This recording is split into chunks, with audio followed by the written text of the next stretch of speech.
కావాలనుకుంటే మా Telugu sports Telegram channel నేను డిస్క్రిప్షన్లో ప్లేస్ చేస్తాను.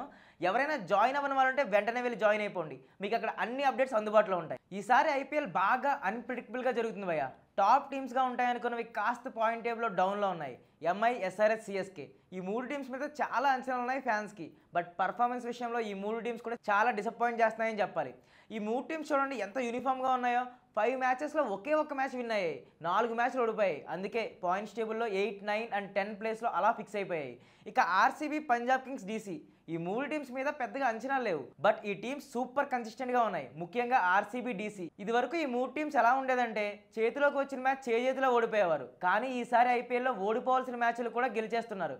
మరి ఐపీఎల్ ఇలానే కంటిన్యూ అవుతుందా లేదా ఇది చూడాలంటే ముందుగా match number 24 Royal Challengers Bengaluru versus Delhi Capitals మ్యాచ్ని మనం అనలైజ్ చేయాలి. ఈ మ్యాచ్ జరుగుతుంది చిన్నస్వామి స్టేడియం, బెంగళూరులో. అసలు ఈ మ్యాచ్కి సంబంధించి toss factor, pitch report, head to head record, player analysis, probable playing 11 ఇవన్నీ ఒక్కసారి అయితే మనం చూసేద్దాం. అయితే దానికంటే ముందు ఆర్సీబీ అండ్ డీసీ ఇప్పటివరకు ఎలా పర్ఫామ్ చేసాయో ఒక్కసారి అయితే మనం చూద్దాం. రాయల్ ఛాలెంజర్స్ బెంగళూరు ఎప్పుడు దరిద్రాన్ని పాకెట్లో పెట్టుకుని తిరిగి ఆర్సీబీ ఫైనల్గా దాన్ని ఓవర్కమ్ చేసిందేమో అనిపిస్తుంది. ఇప్పటి వరకు 4 మ్యాచెస్ ఆడిన ఆర్సీబీ 3 మ్యాచెస్లో విన్ అయింది అండ్ ఒకే ఒక్క మ్యాచ్ ఓడిపోయింది. వీళ్ళ నెట్ రన్ రేట్ చూసుకున్నట్టయితే చాలా బాగుంది. గుజరాత్ టైటన్స్తో మ్యాచ్ సంగతి పక్కన పెడితే మిగతా 3 మ్యాచెస్లో డామినేటింగ్ పర్ఫార్మెన్స్ ఇచ్చింది. ముఖ్యంగా ఇప్పుడు ఆర్సీబీకి మెయిన్ ప్రాబ్లంగా మారిన డెత్ బౌలింగ్ ఈసారి డీసెంట్గా అనిపిస్తుంది.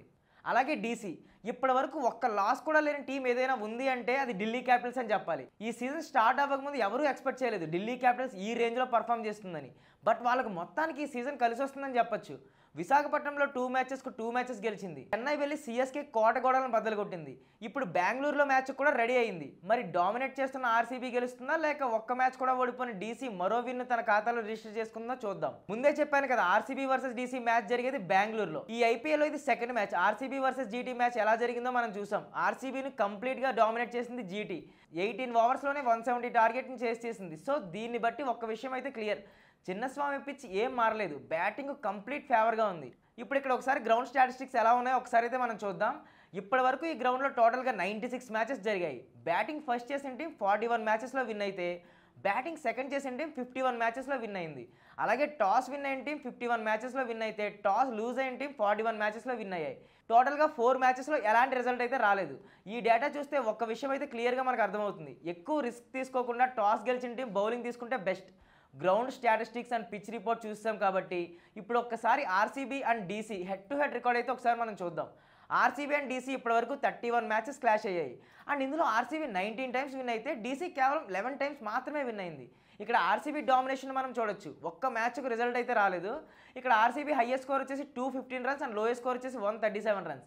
అలాగే డీసీ హైయెస్ట్ స్కోర్ వచ్చి 196 రన్స్, అలాగే లోయెస్ట్ స్కోర్ వచ్చేసి 95 రన్స్. ఈ మ్యాచ్ గురించి అనలైజ్ చేస్తున్నప్పుడు నేను ఒక విషయాన్ని గమనించాను. ఈ రెండు టీమ్స్ క్లాష్ అయిన లాస్ట్ 5 మ్యాచెస్లో ఓన్లీ ఒక్క మ్యాచ్ మాత్రమే ఢిల్లీ క్యాపిటల్స్ విన్ అయింది అండ్ 4 మ్యాచెస్లో రాయల్ ఛాలెంజర్స్ బెంగళూరు మాత్రమే విన్ అయింది. సో రీసెంట్ డామినేషన్ కూడా ఆర్సీబీదే ఉంది. Toss factor, head to head record, pitch report అన్ని చూసాం కదా. ఇప్పుడు ప్రాబబుల్ ప్లేయింగ్ 11 ఈ రెండు టీమ్స్ మధ్య ఎలా ఉందో ఒకసారి అయితే మనం చూద్దాం. ఈ రెండు టీమ్స్ కూడా కన్సిస్టెంట్గా పర్ఫామ్ చేస్తున్నాయి కాబట్టి ప్లేయింగ్ 11లో పెద్దగా చేంజెస్ ఏం చేయకపోవచ్చు అని నేను అనుకుంటున్నాను. ఒకసారి రెండు టీమ్స్ ప్లేయింగ్ 11 ఎలా ఉంటుందో కన్ఫర్మ్ చేసుకుందాం.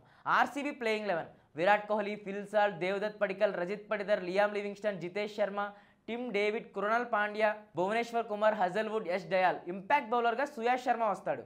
అదే ఆర్సీబీ ఫస్ట్ బౌలింగ్ తీసుకుంటే సుయాష్ శర్మను ప్లేయింగ్ 11లో ఇంక్లూడ్ చేసి దేవదత్ పడికల్కు ఇంపాక్ట్ సబ్గా తీసుకుంటారు. ఢిల్లీ క్యాపిటల్స్ ప్లేయింగ్ 11 కూడా ఒకసారి అయితే మనం చూద్దాం. Delhi Capitals playing 11 Jake Fraser, KL Rahul, Abhishek Porel, Axar Patel, Stubbs, Sameer Rizvi, Vipraj Nigam, Mitchell Starc, Kuldeep Yadav, Mohit Sharma, Mukesh Kumar. Impact బ్యాటర్గా ఆశుతోష్ శర్మ వస్తాడు. ఇది ఫస్ట్ బౌలింగ్ చేస్తే సిచ్యువేషన్. అదే ఫస్ట్ బ్యాటింగ్ చేస్తే ఆశుతోష్ శర్మ డైరెక్ట్ ప్లేయింగ్ 11కి వస్తాడు అండ్ కుల్దీప్ యాదవ్ అండ్ మోహిత్ శర్మ, ముఖేష్ శర్మ ఇలా ఎవరైనా ఇంపాక్ట్ బౌలర్గా వచ్చే ఛాన్సెస్ ఉన్నాయి. లాస్ట్ మ్యాచ్లో ఫాఫ్ను ఆడించకుండా కేఎల్ రాహుల్ను ఓపెనింగ్ పంపారు. సిఎస్కేతో మ్యాచ్లో కూడా కేఎల్ రాహుల్ మంచి పర్ఫార్మెన్స్ ఇచ్చాడు and player of the match కూడా అయ్యాడు. మరి ఈ మ్యాచ్ విషయంలో కూడా ఇదే కంటిన్యూ చేస్తారనుకుంటున్నాను. సో ఆర్సీబీ వర్సెస్ డీసీ గురించి టోటల్గా అనలైజ్ చూస్తాం కదా. రెండు టీమ్స్ కూడా కన్సిస్టెంట్గా ఉన్నాయి. బ్యాటింగ్, బౌలింగ్ ఇలా అన్నిట్లోనూ స్ట్రాంగ్గానే అనిపిస్తున్నాయి. కానీ నా వరకు ఈ మ్యాచ్లో హోమ్ కండిషన్స్, అడ్వాంటేజెస్, ప్లేయర్ పర్ఫార్మెన్సెస్ని బట్టి ఆర్సీబీ విన్ అవుతుందని నేను అనుకుంటున్నాను. ఒకవేళ మీకు క్లియర్ ప్రిడిక్షన్ కావాలనుకుంటే మా తెలుగు స్పోర్ట్స్ టెలిగ్రామ్ ఛానల్ నేను డిస్క్రిప్షన్లో ప్లేస్ చేస్తాను. ఎవరైనా జాయిన్ అవ్వని వాళ్ళంటే వెంటనే వెళ్ళి జాయిన్ అయిపోండి. మీకు అక్కడ అన్ని అప్డేట్స్ అందుబాటులో ఉంటాయి.